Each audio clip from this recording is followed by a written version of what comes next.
बच्चों, व्याकरण श्रृंखला के अंतर्गत आज हम क्रिया विशेषण के बारे में जानेंगे। तो आइए सबसे पहले हम इसकी परिभाषा देखते हैं।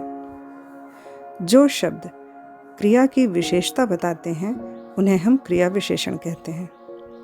इस बात को इन उदाहरणों द्वारा समझा जा सकता है, जैसे रचना अभी अभी आई है, दादाजी उस तरफ बैठे हैं, बड़ों के सामने कम बोलना चाहिए, इस बार भारतीय टीम ने बहुत अच्छा खेला इत्यादि। इन सभी वाक्यों में अभी अभी, उस तरफ, कम और बहुत ये सारे शब्द क्रिया की विशेषता बता रहे हैं, इसलिए ये क्रिया विशेषण का उदाहरण है।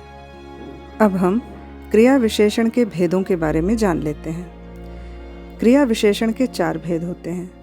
पहला है कालवाचक क्रिया विशेषण, दूसरा स्थानवाचक क्रिया विशेषण, तीसरा परिमाणवाचक क्रिया विशेषण तथा चौथे भेद को हम रीतिवाचक क्रिया विशेषण के नाम से जानते हैं। आइए आगे बढ़ते हैं और अब हम इन सभी भेदों के बारे में विस्तार पूर्वक जानेंगे। सबसे पहले हम कालवाचक क्रिया विशेषण के बारे में जानेंगे। कालवाचक क्रिया विशेषण जिन क्रिया विशेषण शब्दों से क्रिया के होने के समय का पता चलता है उन्हें कालवाचक क्रिया विशेषण कहते हैं। जैसे मैं प्रतिदिन पढ़ता हूँ, बच्चा रात भर रोता रहा, मैं आज घर जाऊंगी, वहीदा अब खेलने जाएगी इत्यादि।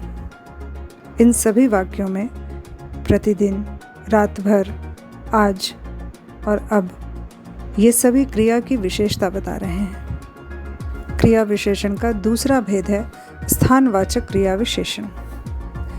जिन शब्दों से क्रिया के होने के स्थान या दिशा का बोध हो उसे स्थानवाचक क्रिया विशेषण कहते हैं। जैसे चारों ओर हरियाली फैली है, राधा ऊपर जा रही है, बहुत से आम नीचे गिर गए, बिजली के तार से दूर रहो, बिल्ली ने इधर उधर देखा इत्यादि। इन सभी वाक्यों में चारों ओर, नीचे, दूर, इधर उधर, ऊपर ये सभी शब्द स्थानवाचक क्रिया विशेषण का उदाहरण है। अब हम आगे बढ़ते हैं और परिमाणवाचक क्रिया विशेषण के बारे में जानते हैं। जिन क्रिया विशेषणों से क्रिया की मात्रा या नाप तौल का पता चलता है उसे परिमाणवाचक क्रिया विशेषण कहते हैं।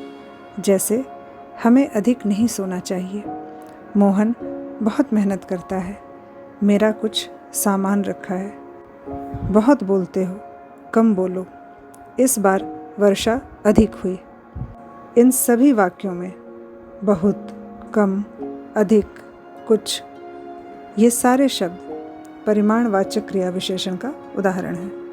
अब हम क्रिया विशेषण के चौथे और अंतिम भेद के बारे में जानेंगे।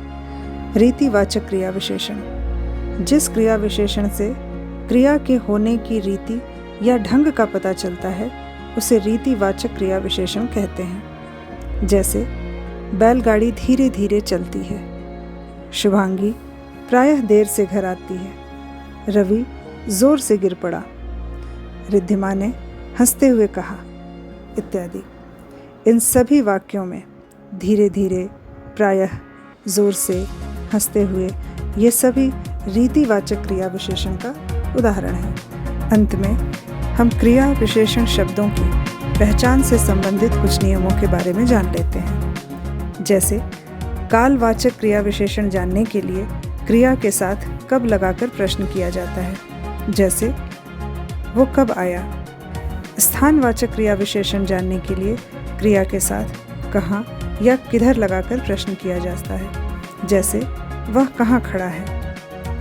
परिमाणवाचक क्रिया विशेषण जानने के लिए क्रिया के साथ कितना या कितनी लगाकर प्रश्न किया जाता है।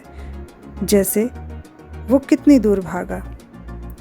रीतिवाचक क्रिया विशेषण जानने के लिए क्रिया के साथ कैसे लगाकर प्रश्न किया जाता है। जैसे उसने तुम्हें कैसे बोला।